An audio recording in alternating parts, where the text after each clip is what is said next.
नमस्तेस्तु भगवन् विश्वेश्वराय महादेवाय त्र्यम्बकाय त्रिपुरान्तकाय त्रिकाग्निकालाय कालाग्निरुद्राय नीलकण्ठाय मृत्युञ्जयाय सर्वेश्वराय सदाशिवाय श्रीमान् महादेवाय नमः। ॐ नमः शम्भवाय च मयोभवाय च नमः शङ्कराय च मयस्कराय च नमः शिवाय च शिवतराय च। ॐ त्र्यम्बकं यजामहे सुगन्धिं पुष्टिवर्धनम् उर्वारुकमिव बन्धनान् मृत्योर्मुक्ष्यमामृतात्।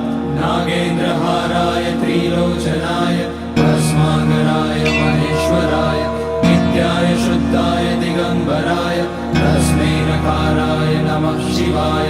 मन्दाकिनी सलिलचन्दन चर्चिताय नन्दीश्वर प्रमथनाथ